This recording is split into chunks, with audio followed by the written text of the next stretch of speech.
Hello, friends and family. There are a lot of difficult things happening in the world right now. I was hopeful that the COVID-19 global pandemic would bring us all closer together, remind us how connected we all really are. Then George Floyd was killed, and again a light was shined on the divides that still exist in our country. I struggled with whether to do an episode discussing this issue. I wasn't sure how I would do it or if I even should. Then I thought about my children and my students. I have discussed the current situation with my 8-year-old daughter and my 9-year-old son, and if I had direct contact with my students and my athletes right now, we'd be talking too. When I do these sorts of videos, I generally imagine I'm talking to my kids or to my students. And for a show focused on finding even one thing that might help one other person, some discussion seemed necessary. I'm not here to tell other people what to think or feel. That's not my place and it's not my intention. I don't know what it feels like to be part of a disenfranchised or discriminated group, and I'm not going to pretend like I have any expertise in this area. Sometimes students or former students will come to me for advice. I'm privileged to have those kinds of relationships and I want to help. Often though, I wind up saying I don't have a great answer. Sometimes there are no great answers. In those moments, I simply try to listen and empathize to the degree to which I'm capable. I admit the things I don't know, and we talk. I usually wind up telling stories, talking about things that have connected with me, inspired me, helped me. It's not perfect, but it allows us to think and feel together. So that's what I'm going to do for this episode. I'm going to acknowledge my limits and tell a few stories. First, I'm going to talk about Mr. Rogers' Neighborhood again.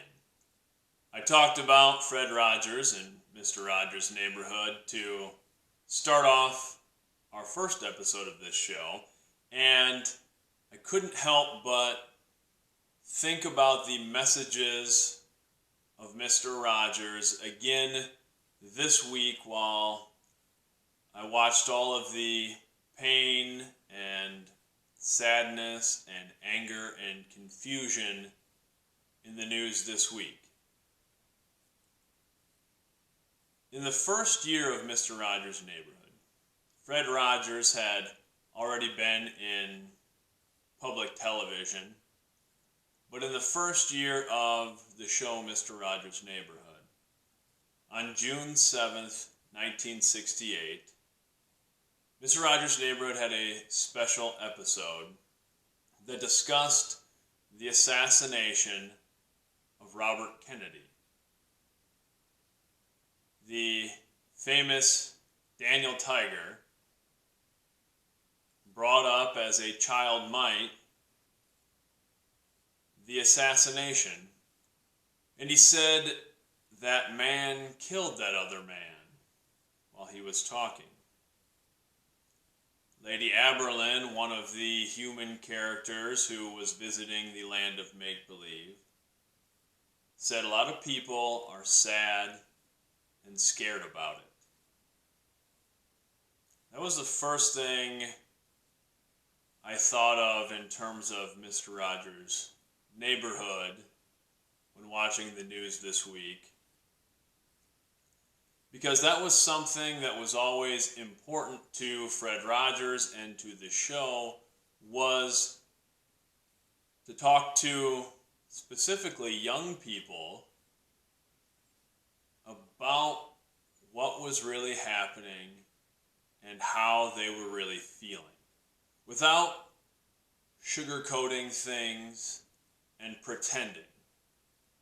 And the show had the courage to admit it didn't have all of the answers, but it made it clear it was all right to have the feelings people were having. And this was something extraordinary in the very first year of the show. I also thought about an episode 195, that aired on May 9th, 1969, with Officer Clemens. Officer Clemens was the police officer in Mr. Rogers' Neighborhood. And he was played by Francois Clemens, a homosexual African-American man. In this particular episode, Fred Rogers was sitting in the backyard, cooling off his feet in one of those small plastic children's pools, and he invited Officer Clemens to sit down with him and share the pool with him in 1969. I just think that's such a wonderful image, because Fred Rogers' real seminal message was, I like you just the way you are. And he didn't try to say that he understood what racism felt like or anything like that, but he understood the importance of showing an image, the power of showing an image of just accepting each other and loving each other for who we are, for who someone else is. Next, I want to talk about Upper Iowa University. And if you're someone who doesn't live in Iowa or doesn't follow Division II athletics, you probably don't know Upper Iowa University, but that's where I went to college.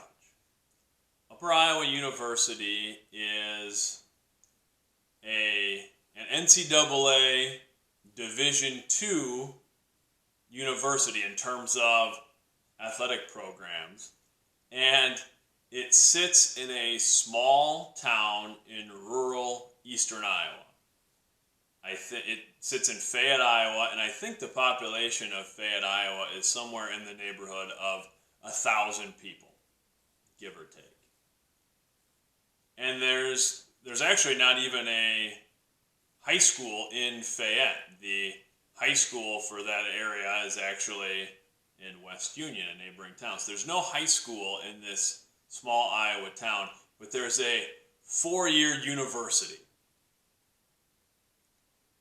And I really loved my time at Upper Iowa. I consider it one of the most influential periods of my life. And that's for a few reasons.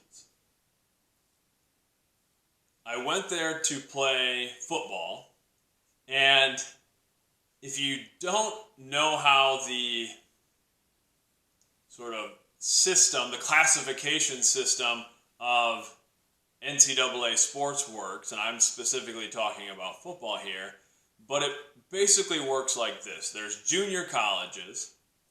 Junior colleges are 2-year schools. A lot of times athletes are going to those schools to develop their skills, maybe get the opportunity for a scholarship at a bigger school later, something like that.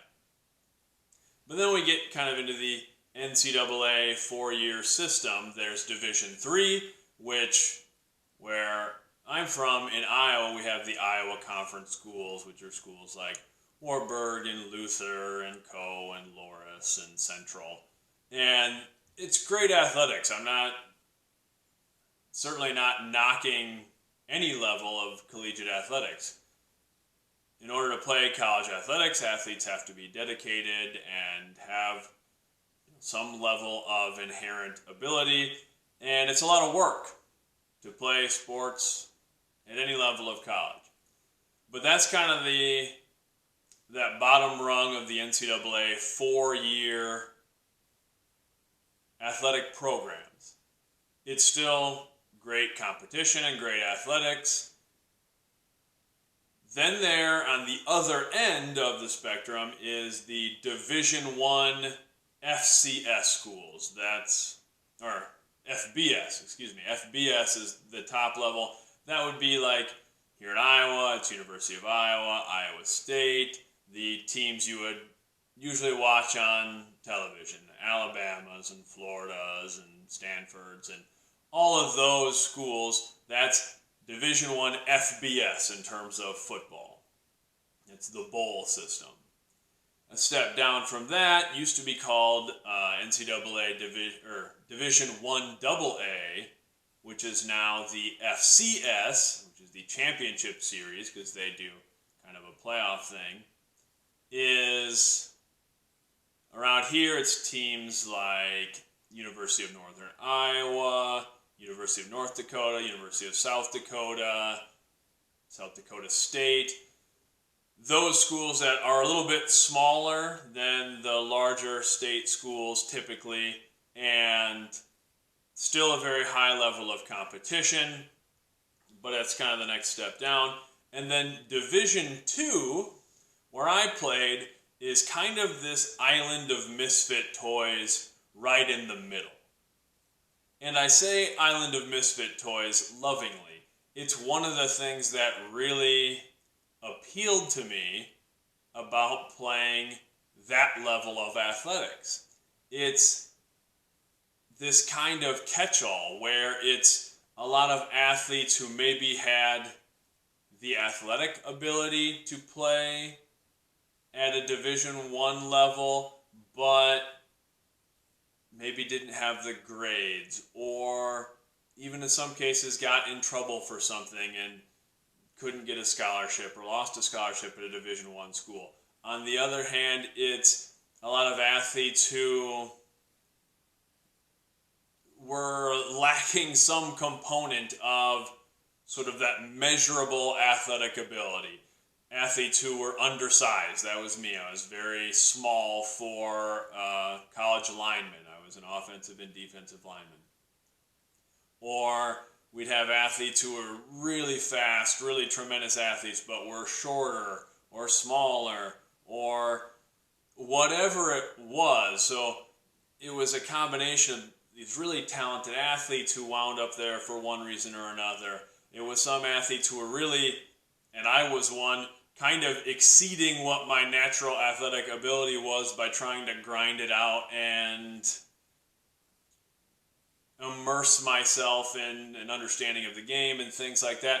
So it was sort of this catch-all, and it was kind of the same with coaches. There were coaches who were moving up the coaching ladder and coaches who were coming into that level for, from maybe a bigger school that they had been at one time, and now they're kind of taking a different path. And I loved it for that reason. It was this bringing together of all these different people, and one of my very favorite things about it, especially at Upper Iowa, is because we're playing Division II athletics, and Upper Iowa was able to qualify as a Division II institution the way that I understand it, because Upper Iowa has all of these satellite campuses all over the world.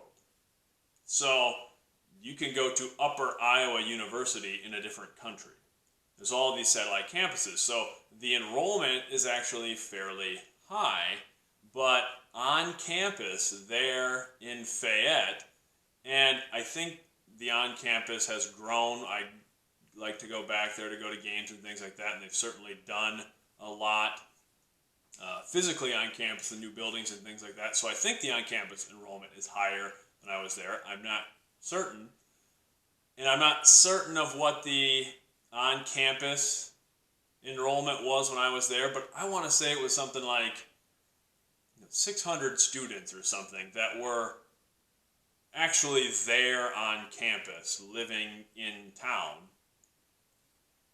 And And that created this sort of wonderfully unique and odd environment because the athletics were all right there.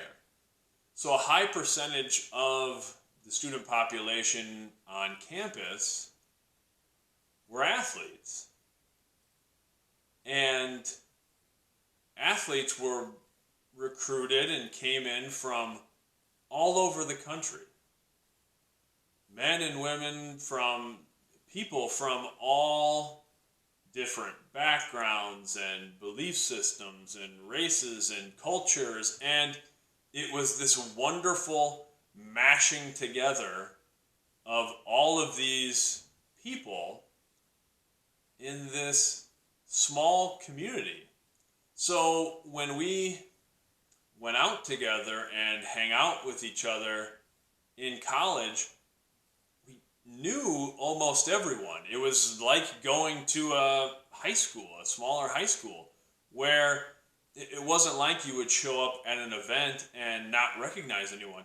We pretty much knew everyone. And it was such a wonderful experience for me as someone who grew up in rural Iowa, which rural Iowa has a lot of wonderful things about it, but it's not an overly diverse area. In fact, it's not very diverse at all. And it was so great to really interact with people who had a different background than I did, who had gone through different life experiences than I had, and to really get to connect with those people. And if you play on a sports team or have a similar experience like that where you're working with people in close proximity, working toward a common goal, spending a lot of time together, you really build a bond with those people, or at least that's how I've always felt, is my teammates are family to me, and we quickly became family because we were working together and sweating and bleeding together for hours and hours and hours every week for years, and that builds a bond and builds a closeness that I'm so thankful for and so grateful to have experienced.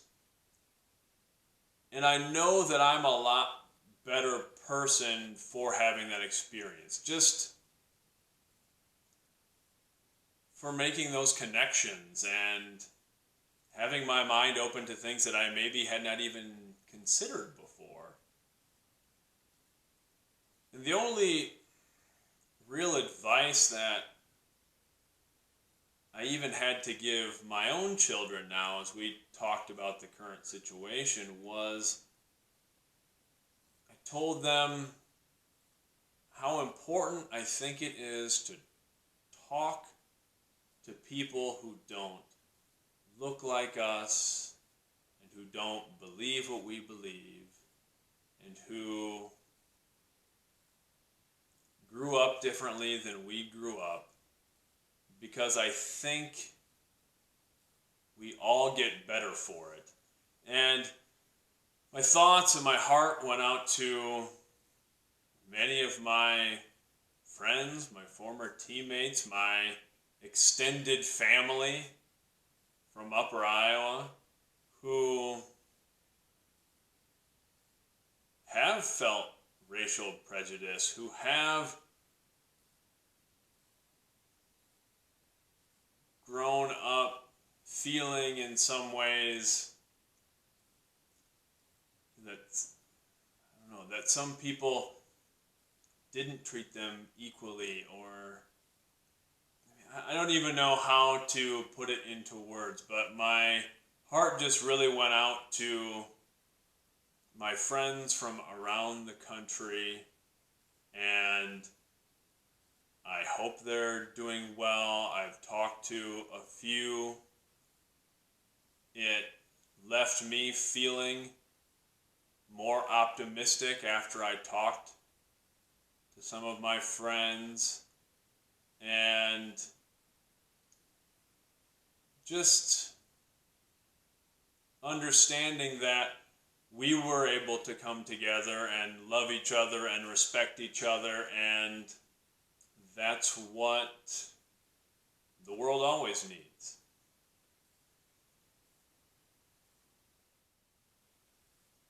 Next, I'm going to talk about a book that I wrote, a book that came out a little more than a month ago. And I want to preface this with saying this is in no way a sales pitch. I do not want to in any way commodify the current situation. It's been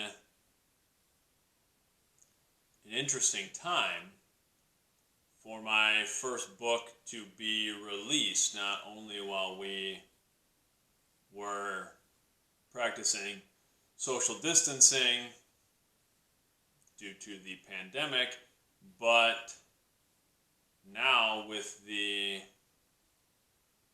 our current situation, because the book that I wrote deals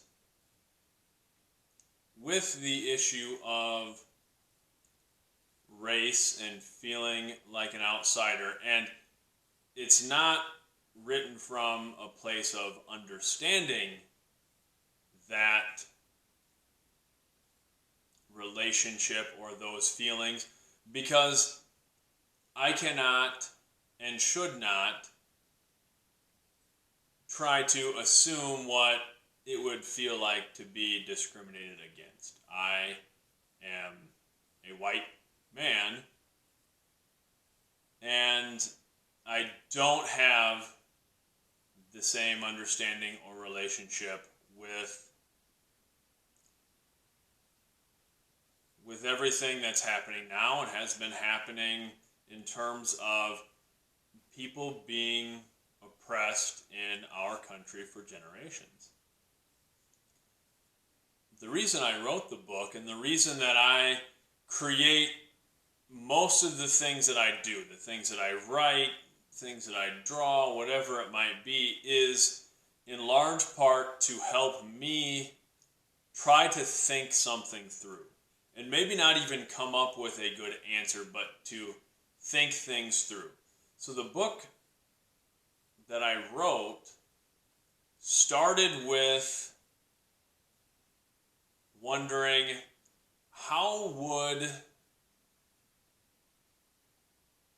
it kind of started with the idea of how could I describe something like racism or bigotry, sexism, any kind of thing that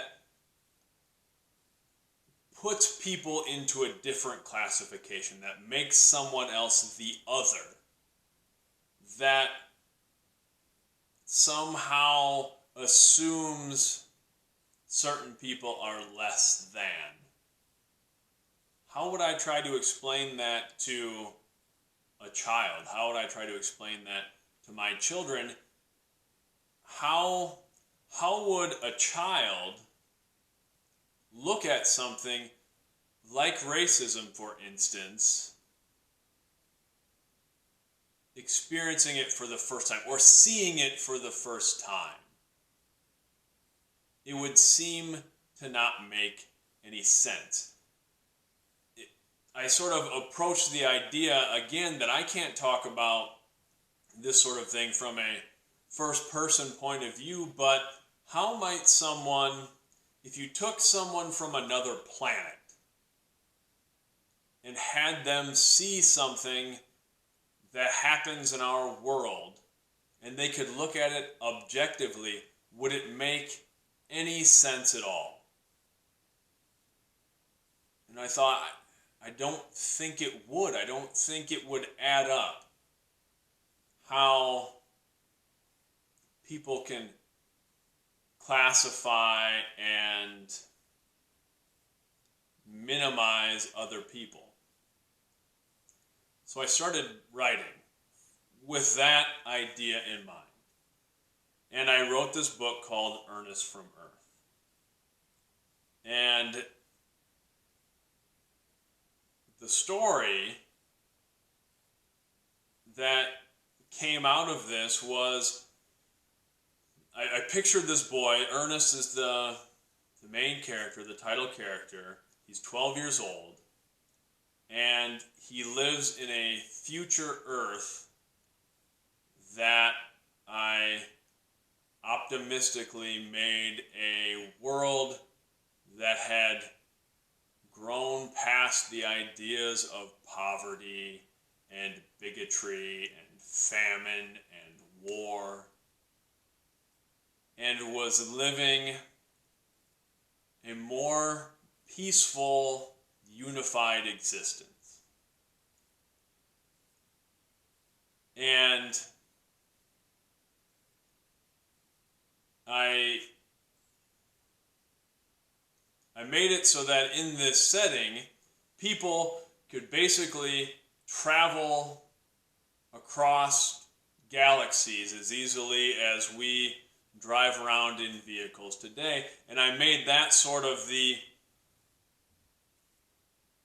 one of the main reasons that a lot of our earthly social problems had disappeared, because people figured out how to instantly jump across the universe and mine resources to eliminate things like poverty, and how it was a unifying endeavor for humanity, and how humans learned in this made-up setting that we were not the only intelligent, quote, intelligent life forms in the universe, and how that brought us together. Now that is just the setting for the story, but then the story really is about examining human relationships and empathy as a participant and an observer. Because at the start of the story, Ernest gets separated from his family. They are on a trip in space. They're about to jump to another location in the universe, and there's an accident, and Ernest is separated from his family. And in this made-up universe, or this made-up situation within the universe that I came up with, is basically that when humans discovered life and societies on other planets, it seemed that life on other planets developed in much the same way it did and continues to on Earth. That people formed tribes and communities and cities and societies, and separations, divisions occurred, and groups of people oppressed other people. And in this story, Earth has maintained a real hands-off approach from any involvement with these other societies, choosing to just observe them as they developed in the way Earth did. This all happens, this is all explained early in the story. And then Ernest, after being separated from his family, winds up on a different planet that is inhabited by individuals possessing red skin or blue skin. And Ernest is able to look at the oppression and division in this setting. The blue-skinned individuals represent the empowered group, the group that sort of holds the cards for whatever reason, and the red citizens are those who have been disenfranchised. Ernest winds up becoming friends with this red citizen of the planet named Dak, who is around his same age, and the story really starts there, and it's about Ernest seeing some of these things that he hadn't seen before, that he hadn't experienced in the idyllic future Earth of this story. And he struggles with understanding what is happening. And I tried to approach it that way, in the sense that Ernest was sort of reflecting how I felt when I thought about trying to explain social issues like this to a child, that it doesn't really make sense, and that I don't have firsthand experience to be able to explain it in that way. So Ernest is really experiencing these things as an observer, and he's seeing them for the first time and not understanding them. They don't make sense. And at the heart of the story, it's really about empathy. Because Ernest is in some ways an outsider. He faces challenges. He's separated from his family. But he can't experience the racial discrimination in the same way that Dak can, that his friend can, because he's not in it. He's not a part of it. He is an outsider looking in. And it's really about that pursuit of empathy, which to me is the greatest human endeavor. I believe true empathy is impossible. And we need to recognize that we can't fully understand the plight of another person, that we can't fully understand anyone else's feelings, their hopes, their fears, their dreams, because we can't get in and feel how they feel and see things through their eyes. But empathy is the greatest human quest, because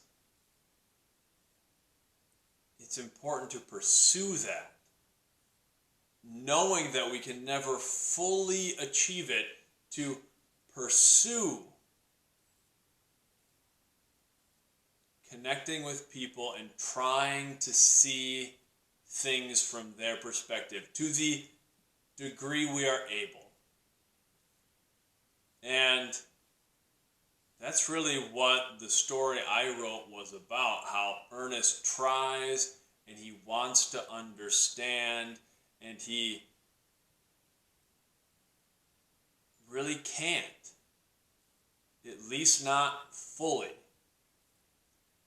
But the story is about how it's still important to try. So, again, that's not a pitch.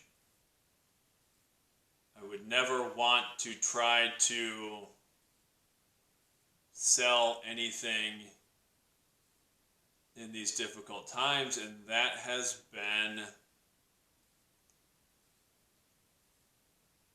been interesting. And interesting is probably not the right word. It's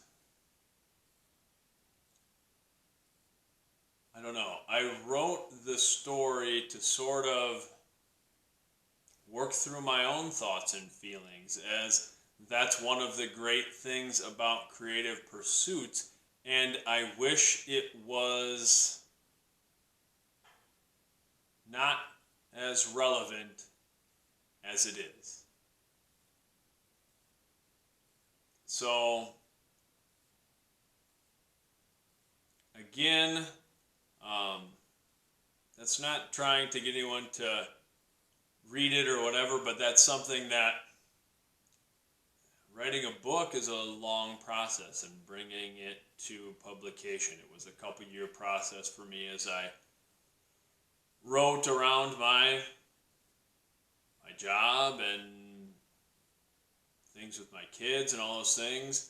And the book came out, and I've been trying to put together a curriculum guide and some other things that we've been offering to schools and educational organizations that is focused on helping students, helping young people try to work through their feelings and trying to empathize with each other. And that's another reason that I wrote the book, and I geared it towards middle grade readers, and I made the central character 12 years old because it's so important to start with young people. And I work with young people every day, and I will say that is something that keeps me optimistic even during these dark times, because I see how kind and how loving and how good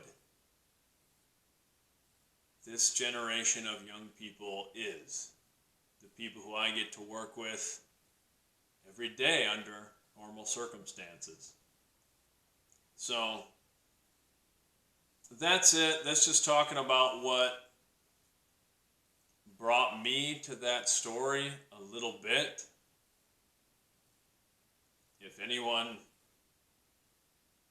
wants the book, I'd be happy to try to send one to you or send you the curriculum guide stuff. I don't want to ask people to buy anything right now. There are so many more important things right now. It was just something that that story was on my mind now, and I was reminded of a quote attributed to Cesar A. Cruz, who said, "Art should comfort the disturbed and disturb the comfortable." And for me, anytime I create a piece of art, it's really to try to comfort myself. And I guess that's kind of my point with it. If that's something everyone can do, is write, create, speak, whatever, work through your thoughts at this time.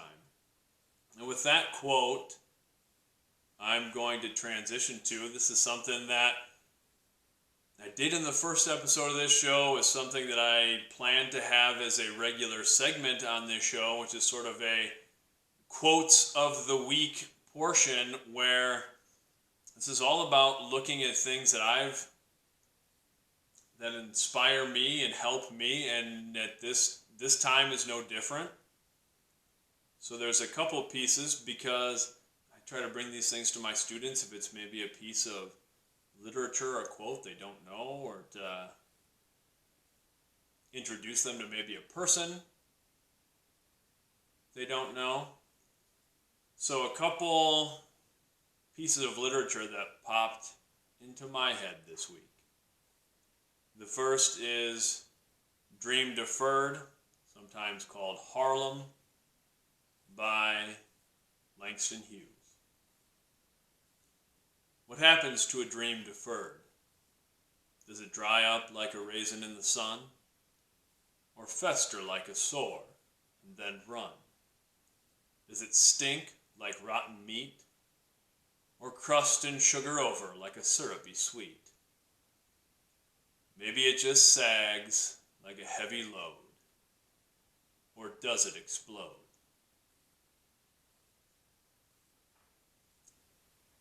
It's a wonderful poem. I don't do it justice, or again have the same connection to the feelings of a dream deferred that it conveys. But it really is very relevant today, as relevant as it ever has been in that last line, or does it explode? We've seen that this week. The next poem that came to mind this week is Human Family by Maya Angelou. I note the obvious differences in the human family. Some of us are serious. Some thrive on comedy. Some declare their lives are lived as true profundity, and others claim they really live the real reality. The variety of our skin tones can confuse, bemuse, delight, brown and pink and beige and purple, tan and blue and white. I've sailed upon the 7 seas and stopped in every land. I've seen the wonders of the world, not yet one common man. I know 10,000 women called Jane and Mary Jane, but I've not seen any two who really were the same. Mirror twins are different, although their features jibe, and lovers think quite different thoughts while lying side by side. We love and lose in China, we weep in England's moors, and laugh and moan in Guinea, and thrive on Spanish shores. We seek success in Finland, are born and die in Maine. In minor ways we differ, in major we're the same. I note the obvious differences between each sort and type, but we are more alike, my friends, than we are unalike. We are more alike, my friends, than we are unalike. We are more alike, my friends, than we are unalike. So that's it. Those are some of the poems, literary things that came to my mind this week. Again, I don't do them justice or pretend to connect with them in the same way that others might. But that's such a wonderful power that art and creativity has, is it can let us take that little, maybe just the first step to trying to empathize with someone else. And it can comfort the disturbed and perhaps disturb the comfortable. I don't have any great answers. I'm not trying to tell anyone how to feel or how to react. All I know is how I feel and what I believe. And I believe people can change. I believe society can change. I believe love is the only force strong enough to tear down hate. And I believe in you. I'm going to end this episode the same way I ended the last episode. The audio will end here, and I'm going to continue a picture that I started drawing last week. We talked about grid drawing, and I started a grid drawing of my maternal grandmother, my Grandma Clara True, that I'll give the finished drawing to my mother. But art is something that comforts me, and the thought of my grandmother is something that's also very comforting. She's a woman who had 14 of her own children, who at different times with my grandfather raised those children, and 10 foster children, who never turned away a person in need, who always always had something to offer others, even when she had nothing herself.